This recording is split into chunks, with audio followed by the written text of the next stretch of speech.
Hi guys, once more, welcome back to my channel. MRB Maxwell guys. Ngayong araw ay Mother's Day. Kaya naman ang inyong lingkod at ang aking buong pamilya ay pupunta muli sa Dampa Market dito sa Pasay na dinadayo ng marami.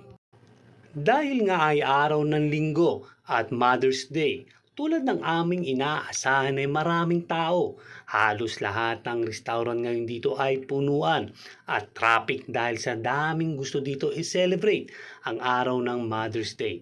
Maraming mapagpipilian na restaurant dito. Ilan din ang tiningnan namin.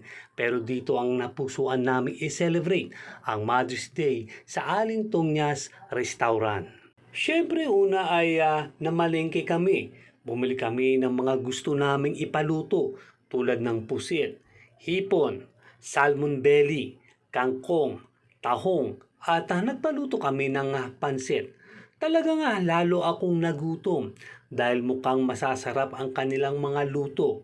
Iyon nga lang ay naghintay muna kami.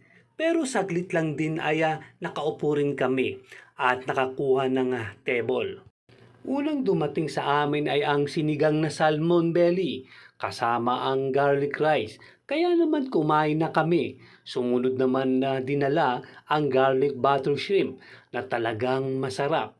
Sumunod naman ang fried kangkong at ang tempura. Sinundan ng pansit, calamares at ang baked tahong na talagang masasarap at sulit.